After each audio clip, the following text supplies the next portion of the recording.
Сайн мэцхан үзэгчтэй танил хүн нэвтрүүлэг маань эхэлж байна. Тэгэхээр дуу хуур гэдэг бол Монгол төвний сэтгэлийг жаргаагч нэгэн сайхан чавхтас байдаг. Тэрхүү чавхтсыг хөглөгч нь мэдээж хөгжмийн зохиолч юм аа. Аялал цэгээд дуулъя да, саяана, санахгүй л гэсэн юм да, босоо хэмэртэй эр хүн, за мөн манай адуу зэрэг олон сайхан дуу зохиож, тэрхүү дуу нь зохиосон дуу болгоно нь арт түмний аманд аялагдаж байдаг. Тэр нэгэн гайхалтай хүн бол мэдээж хөгжмийн зохиолч продюсер юм аа. Чимсэн шаргалхан намраа диндүү сайхан алтан хан намраа 2-3 дуулаад байгаа шүү дээ би ятгахтай. Тэгээд юу яач хүмүүс ч өгчээд байгаа. Би бүр омгшиж байгаад шүлгийг өөрөө захиалж байгаа тийм ээ. Босоо гэмэрт ирхэн гэж дуул хиймээр санагдсан. Би шин дулааны инженер мэргэжилтэй л дээ.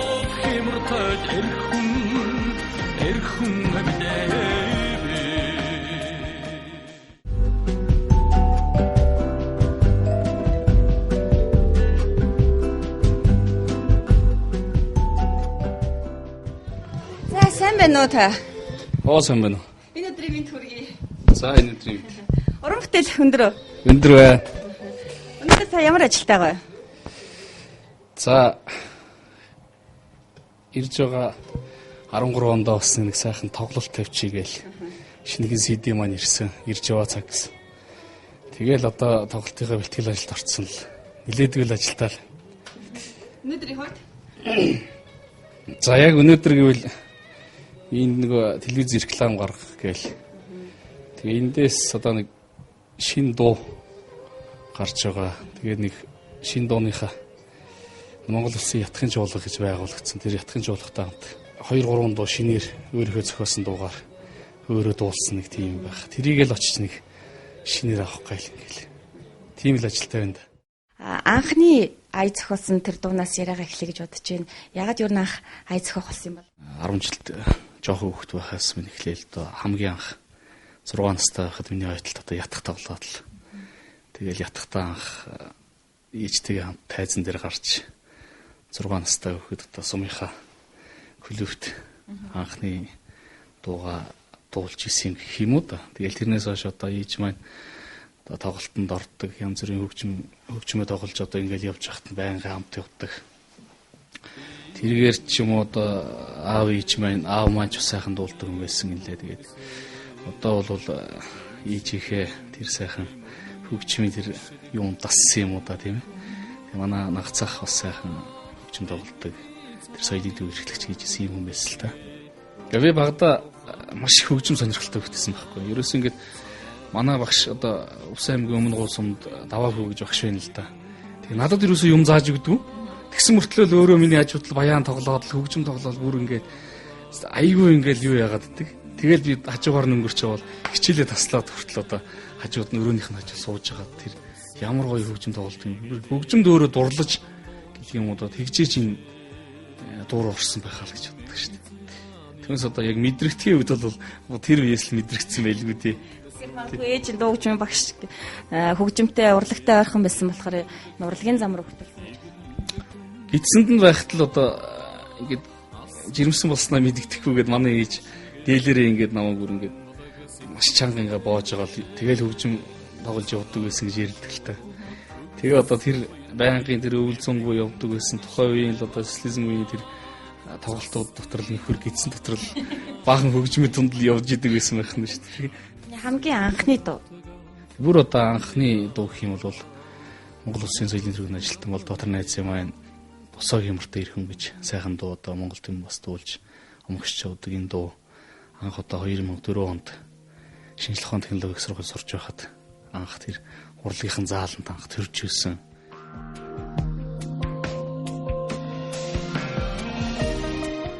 Босоо хэмэртэй ирхэн гэж дуу хиймээр байна гэж яруу найрагч хахта санал тавьж тэгээд энэ дууныхаа аялгауг тэр зааланд анх хөгжим тоглож тэр сайхан болон яруу найрагч дунд анх хийжсэн л дээ.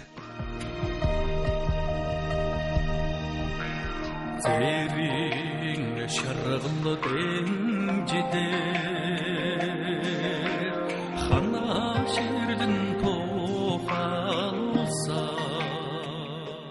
тэр аялгаа их гоё гарцсан болохоор л магадгүй би цаашаа юм хиймээр санагдсан байх л та.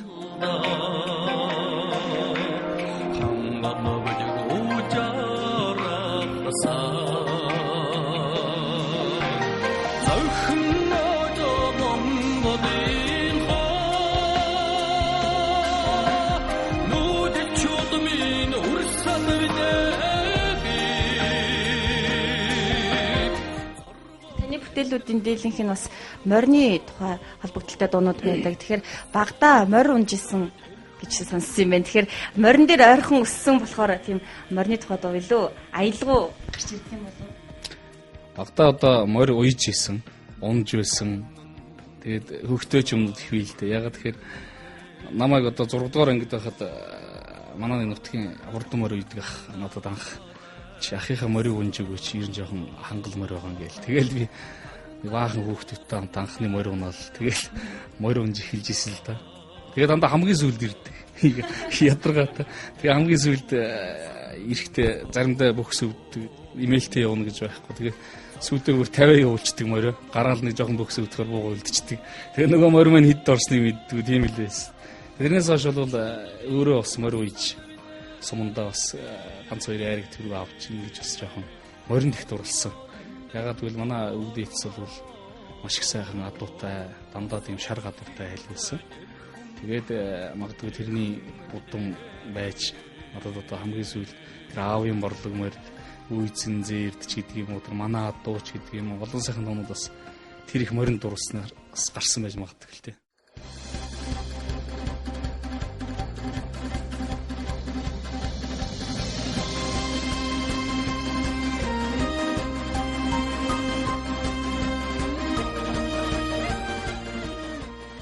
Шүлэг хараад өөрөө ирэхгүй ай орж ирдэг юм уу? Зарим дуучид бол шүлгээ барайл тэн дээр гүгээд ирдэг гэсэн шүү дээ. Би чинь бол шууд нөгөө шүлгээ тавиад нэх уддггүй тэгэл ерөөсөө тухайн шүлэг ямар орон зайг харуулсан байна уу? Жишээлбэл одоо Увс нутгийн тухай дуу хийхэд Увс аймагт маш хурдтай миний оюун санаа шилжиж очдог ч юм уу? Тухайн морь одоо хурдан байж удаан байж гэдэг юм, хурдан байж гэдэг ч юм уу? Тэр хурдан морины тухай дуу хийхээр бол тэр хурдан морныхаа тухайн одоо ирээдүйн тэр юм маш хурдтай шижиж ордог ч юм уу? Тэрийгээр л дууны бас нэг тийм агуулмж тухайн хүний тархин дотор харуулж орж ирдэг ч юм уу? Тэгэл тийм л маш хурдтай л дуу хийдэг юм шиг. Одоо тэгэл ай зохион гэхээр нэг ингээ дахилтын хийчээ дараа нь бадаг нь ямар байхаа гэж бодохгүй шууд л. Ерөөсөө би юу ч боддгоо.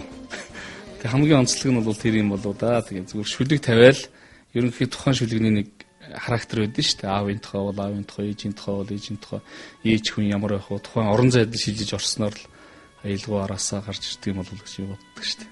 Зарим шүлгэн дотор бас өөрийн гэсэн аян явж идэг гэсэн тийм. Гэхдээ ер нь сайхан шүлгэн дотор бол аялгаа бол байж байгаа л гэж би боддог. Ягаад тэгэхээр шүлэг бичиж байгаа хүн бол тиймэрхүү аялгаа болно доо гэж бас бодож шүлгээ бичдэг хүмүүс бас биш үү? Тэгэхээр энэ бол харьцангуй ойлголт учраас тухайн шүлгэн дотор аялгаа явж гэнэ гэж бол бас байхгүй шүү дээ. Зүгээр тиймэрхүү хоёр талаасаа ирсэн тэр сайхан энерги нийлжиж дууны уран бүтээл бас гарч байгаа.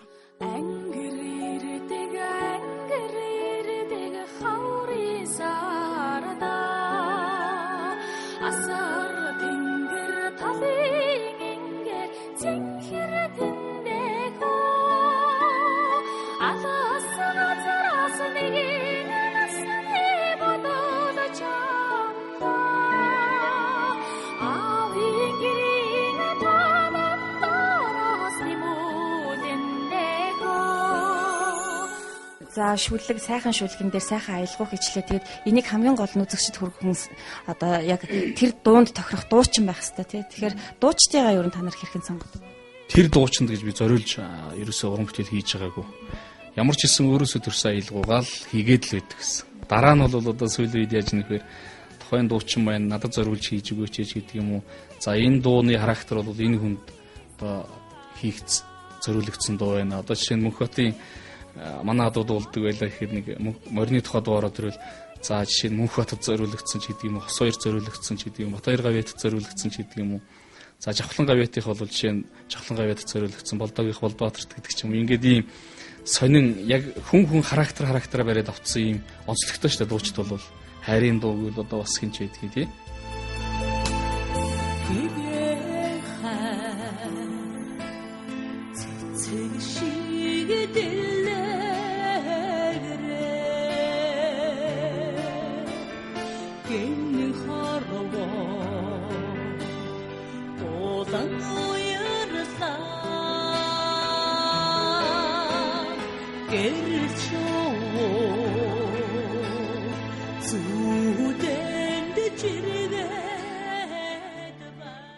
Сэтгэлд одоо мартагдахааргүй үлдсэн тийм түүхтэй ямар дуу байдаг вэ?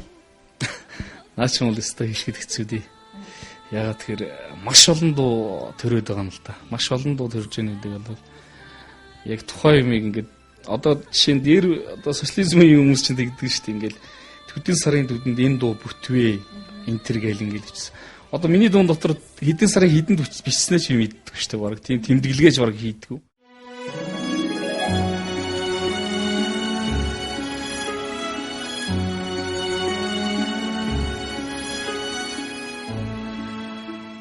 Миний дулаахан намар гэж гавьж гисэн жавхлан гавьяатын дуулсан дуу би.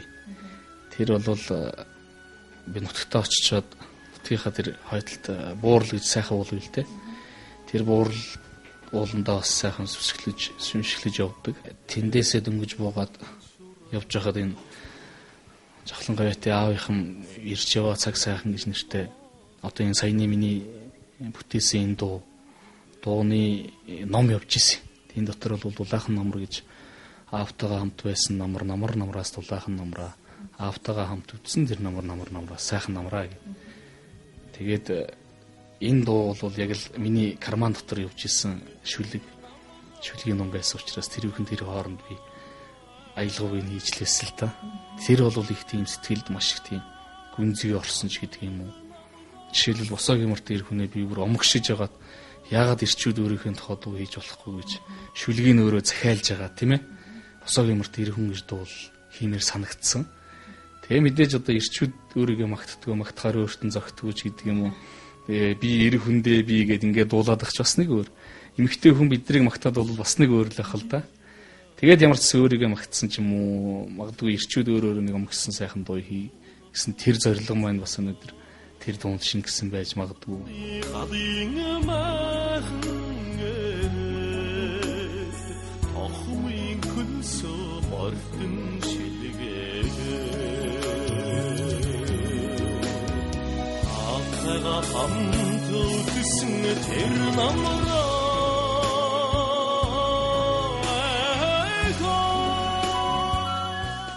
Залуу дуучид за тэр тусмаа бас дуулаачийн ангид суралцдаг оюутнууд өөртөө их ханддаг баг тийм. Гэхдээ ер нь маш ханддаг. Тэгээ одоо юу гэдгийг би ерөөсөө нэг ёсонд тийм юу шиг л хүн штэ. Хүүхдүүддээ ингээд бодоо өгдөг хүүхчил байдаг штэ. Ерөөсөө би дуу харамлж үзээгүй заримдаа та тийм дуу хийгээд өгөөч, ийм дуу хийлгэмээр байна. Би танаас дуу авмаар байна.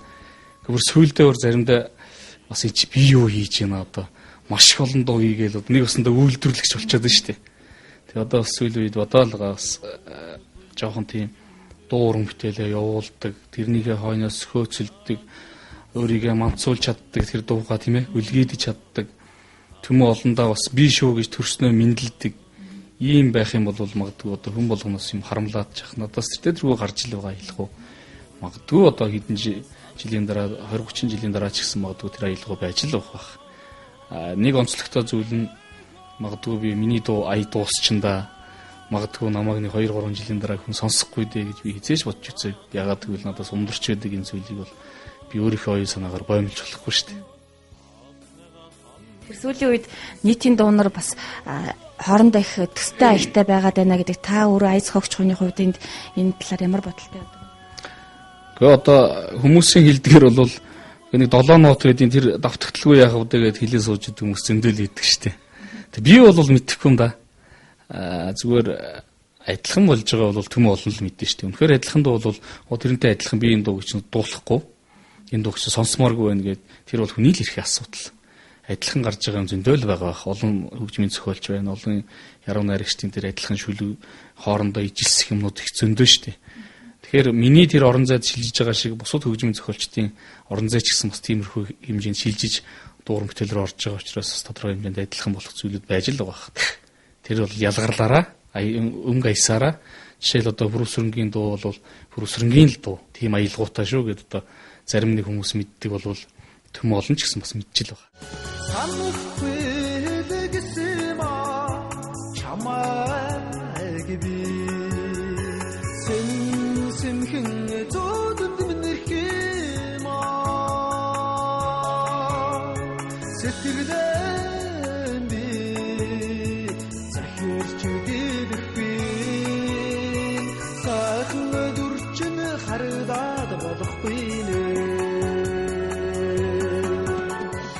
Дууга аяа юун дээр тоглолдог юм бол таны хувьд одоо ямар нэгэн хөгжим дээр хийж явах эсвэл нотон дээр хэмжих үү?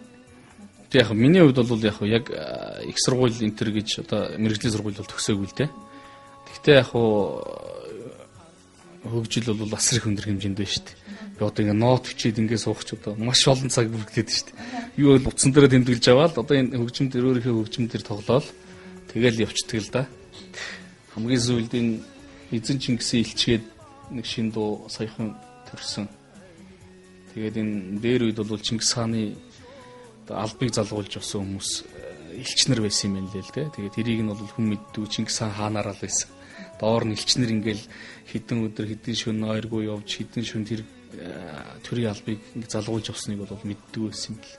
Тэгээ манай дуу гэж дуу зохиосон төмөрөө тах маань надад ашиглыг өгч ер нь ийм сайхан дуу хий миний дүү. Ягаад гэвэл энэ төрийн алав хийж байгаа улсуудч бай. Одоо төрийн цагдаагийн алавч бай, цэргийн алавч бай. Ерөөсөө төрийн албыг залгуулж байгаа хүмүүсүүдэд зориулсан ийм сайхан дуу. Яг уу эзэн Чингисээрээ төлөөлүүлж хий гэсэн. Тэгээд тэр санаа надад таалагдаж хийсэн л дээ.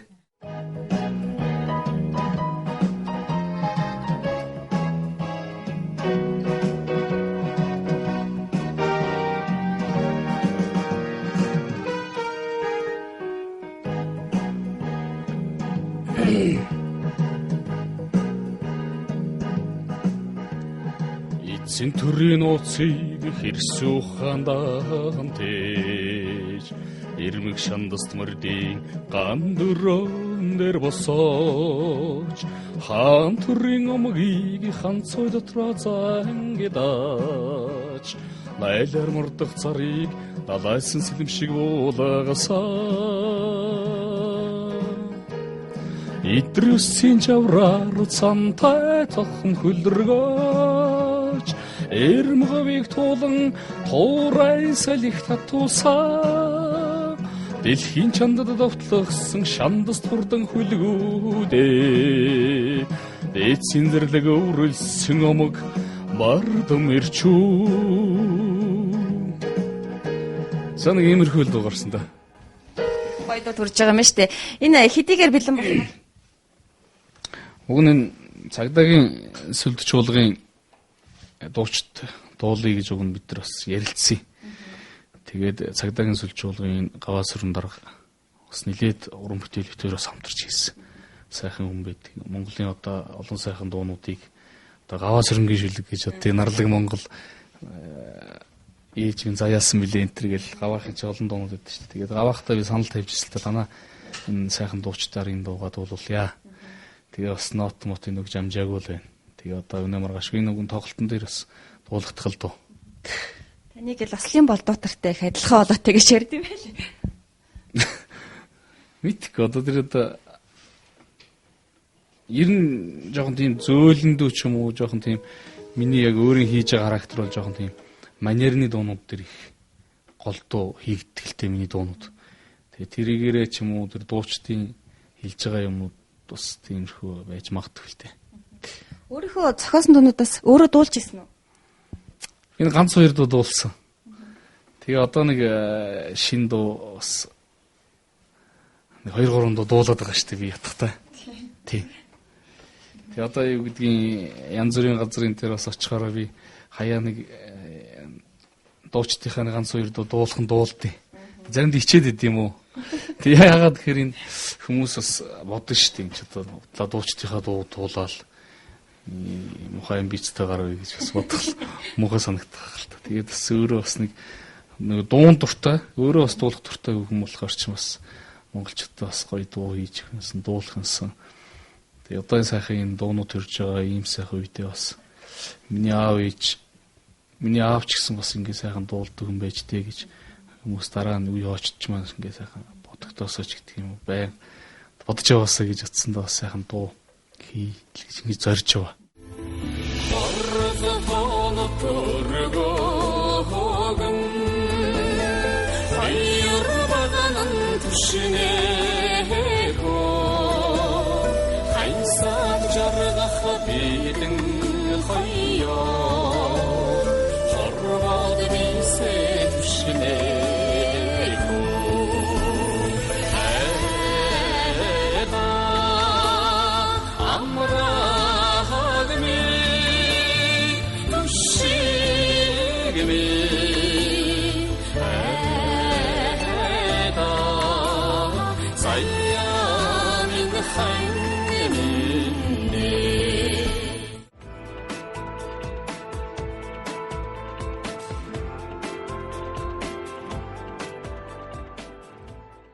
Энэ манай ээж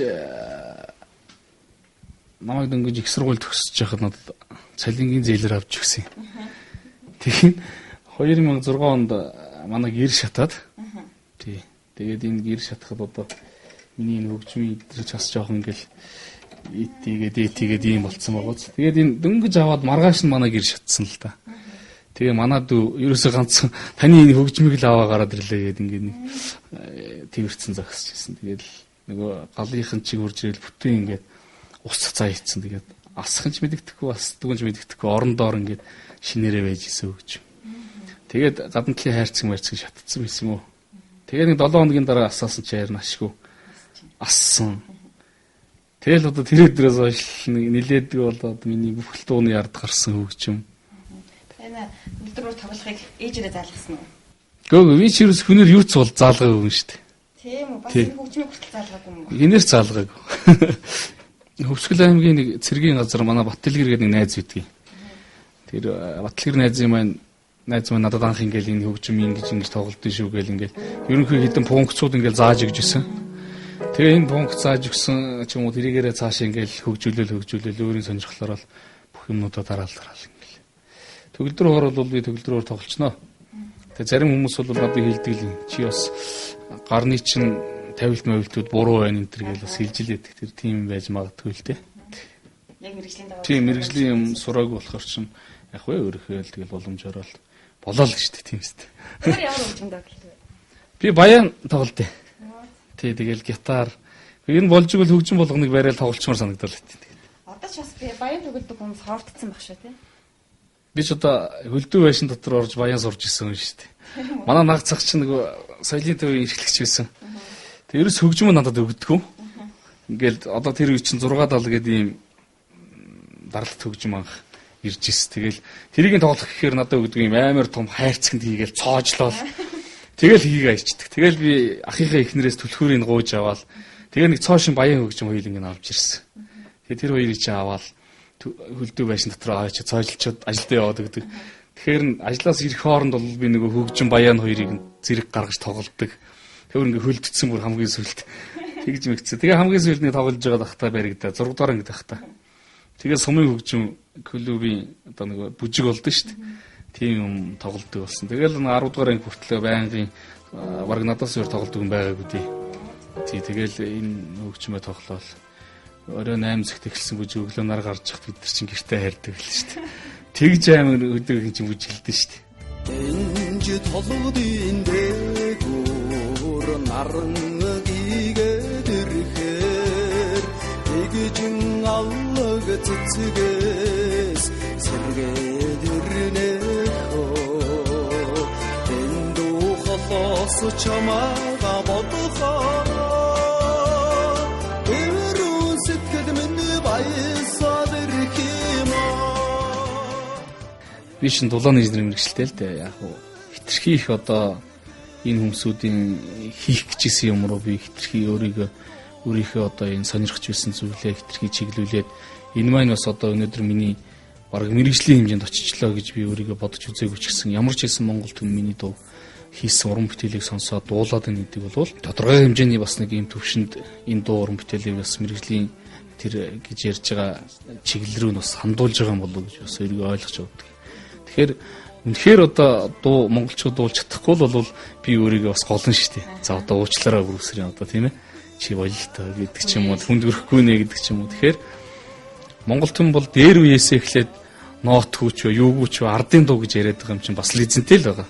Тэгэхээр тэр хүн бол юу тэр одоо нэг дарлагчийн ус үедээ дуу зохиогоод явж гин гэж ямар юм байх вэ? Тэр үедээ л одоо нэг сайхан бүсгүй сэтгэл олдрол тэр сайхан бүсгүйхэн тухай нэг хэдэн юм бичээл хооронд нь холбоо дуулаад тэрийг цааш өргөжлүүлэл ингэдэг хэмжээнд ардын дуу бол явцсан байх л да.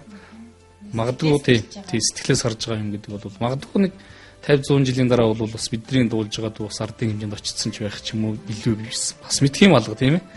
Тэгэхээр бас энийг бол бас аль хоёр талтай л байх гэж байна. Нийтийн дуу ер нь дэлхийн тавцанд гарах болов. Гарна штэ. Би бол гарна гэж боддог.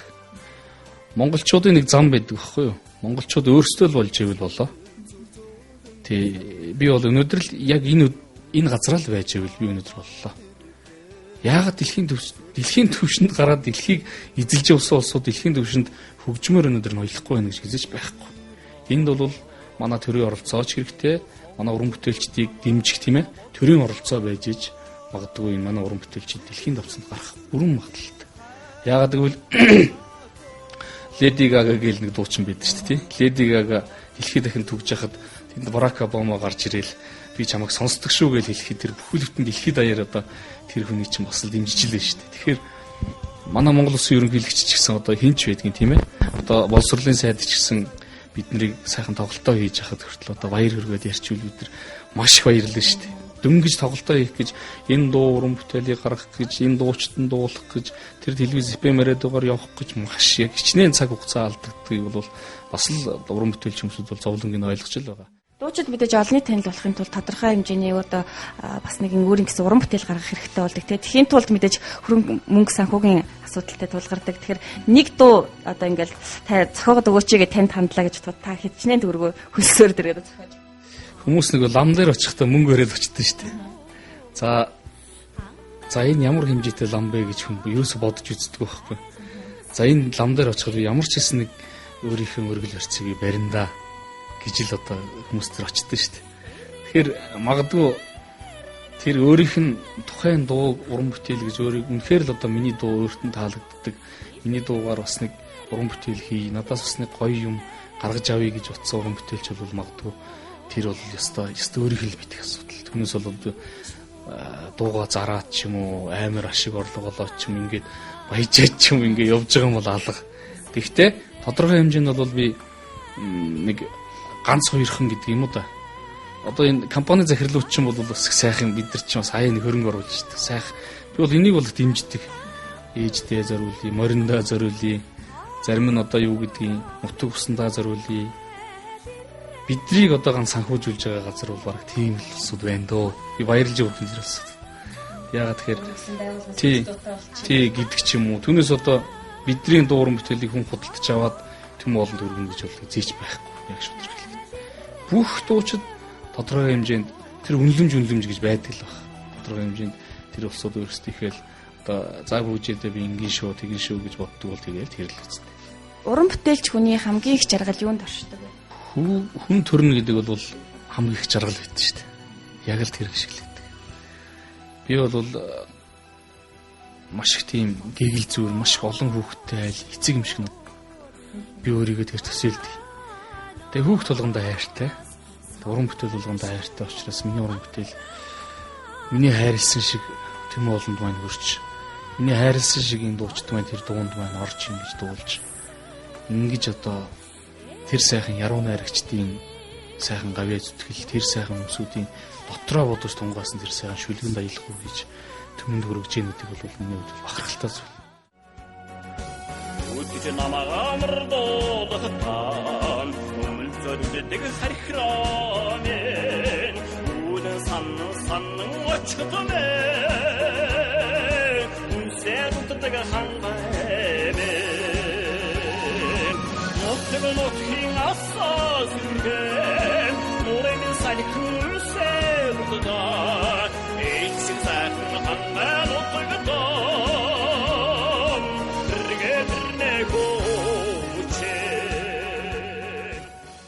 тэр нь тийм дуу хийгээд өгөөч, энэ нь ийм дуу хийгээд өгөөч гэдэг бол надад бол харьцангуй бага. Яагаад тэгэхээр яг одоо бид нар бол эд оргилж байгаа үе дээр явж байхдаа нэг одоо юу гэдгийг нэг хонь зориулаад дуу хийгээд өгөөч хэр чи надад амар утгахгүй санагдана шүү дээ тий. Тэгэхээр чин бас ингээд энэ сайхан оргилж байгаа үедээ олон сайхан дуунуудаа гаргая. Магадгүй яг хөө тийм хүмүүсүүд дуу хийх юм гэвэл би бол эзээч одоо болий гэж үзээгүй хийгээд л хөтөлтөө. Бүр шүлэг хараад юу ч орж ирэхгүй байсан үе тохиолдож байна. Ерөөсөө байгаагүй. Тий. Яагаад гэвэл шүлгийг хүн бас яг над шиг бодож юм хийж байгаа. Яагаад гэвэл бас нэг сайхан юм бодоод тэр хүн шүлэгдсэн байхгүй. Хизээч хүн чамайг яста ингэндээ гэдэг ингээд занж байгаа шүлэг өчтөг хүн бол газар шорооныхон төлөө ч юм уу тий. Юу гэдгийг Монгол орныхон төлөө ч юм уу ингэж одоо хүн уйлахтаа тийм шүлэг өчгөл баг. Түүнээс одоо чамайг аландаа гэж хэзээ шүлэг өчгөл байх л та.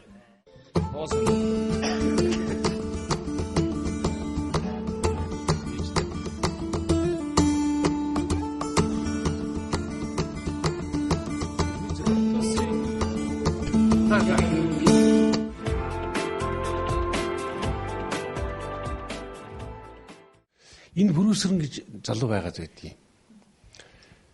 Них мундаг гоё яваастай. Дуулсан тэр их гоё дуунуудын энэ нэртэй сайхан залууд очиж дуулаад байдаг. Гэтэл бүрүүсрэн гэдэг үнийг ерөөсөө мэддэг.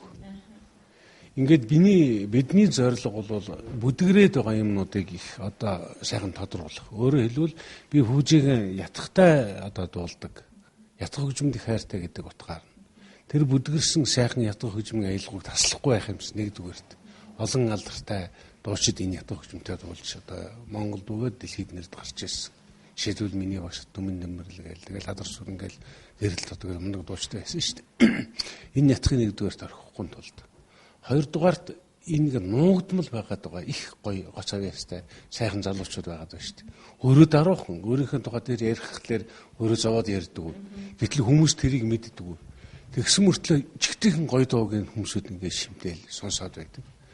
Тэгэхээр би энэ бүрүүсрэнг бол тэр утгаар нь тэр их мундаг гоё авьяасаар нь тэр байгалаас байдаг юм уу урханаас яасан тэр их гоц сайхан авьяасаар нь энэ хөвгтийг үнэлээд би энийг дэмжих юмсан.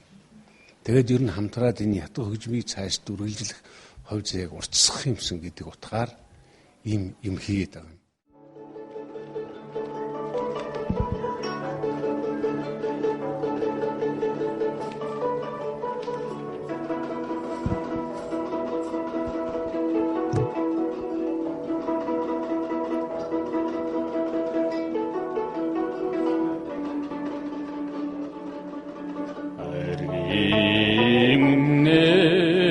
Хамарт сэнгэнсэг айсин салэх аяар сэнгэнсэг амободан уйлзэн найгсаг айдалалтан намар сайхна дэлхийг чимсэн шаргалхан намра диндүүл сайхан алтанхан намра нарийн цаар цуран тархсан намон сүргэн налаж бэлчсэг нарны ёнги цолрон шаргалтсан налтгийн намрын шимэн сайхна дэлхийг чимсэн шаргалхан намра диндүүл сайхан алтанхан намра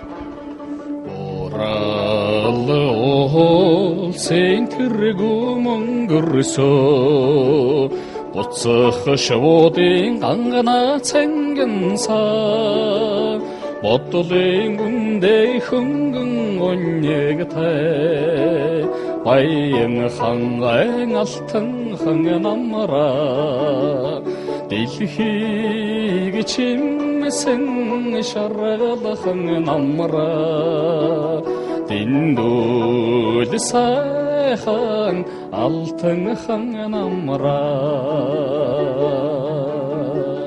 дэлхийг чимсэн шаргалхан намраа дэндүүл сайхан алтан хан намраа.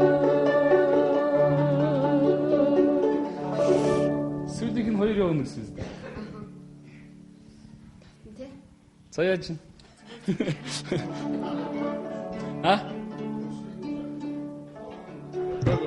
Тэгсэн баггүй юу? Дэлхийг чимсэн шаргалхан намраа дэндүүл сайхан алтан хан намраа ингэж явж байгаа юм. Дэндүүл сайхан доошоо онцгүй шүү. Дэндүүл сайхан алтан хан намраа гэж бариул. Юм шүү. Доошоо гоё.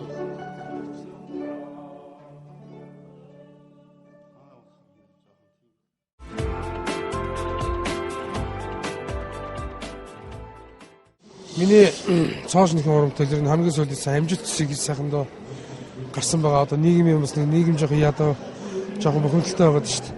Тэгээ бас энэ бохомдолтой байгаа хүмүүстээс нэг жоохон ч гэсэн гэрэлгийгээ сэтгэлийн бас нэг жоохон дэм бас болъё гэж одоо амжилт шиг гэдэг сэдвтэй ер нь нийгмийн жоохон масс танцсан гоё ийм дуу хийлээ. Тэгээ манай одоо төгсгөж бүсрэх юм аа шүлэг самны жахлах юм аа шүлэг хүүжих юм аа аялгаа ийм сайхан дуу ингээ бүтчихээд одоо яг клипний ажил одоо ерөнхийдөө нэг 50% доо яг орж байна одоо.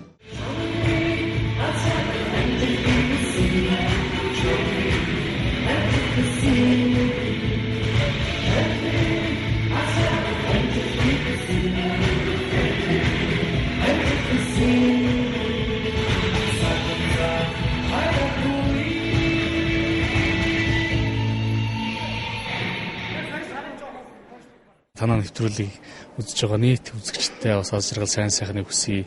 Ирж байгаа сайхан он 13 он маань бас илүү их амжилт бүтээлийг бас та бүхэн дагуулаасаа бидэнд ч гэсэн бас сайхан хайр инэрлээ өгөөсэй гэсэн сайхан өрөөл тавья. Баярлалаа. Баярлалаа. Бидний урилгын авч манай нэвтрүүлэгт оролцсон танд их баярлалаа. Тэгэхээр таны одоо утгаболох гэж байгаа тоглолтод амжилт хүсье. За мөн өөр олон сайхан уран бүтээл төрөж олон сайхан дуу зохиож үзэгч сонсогч түмнийхээ сандрыг мэлааж байгаарэ гэж өрөөё. За баярлалаа. Хичээе.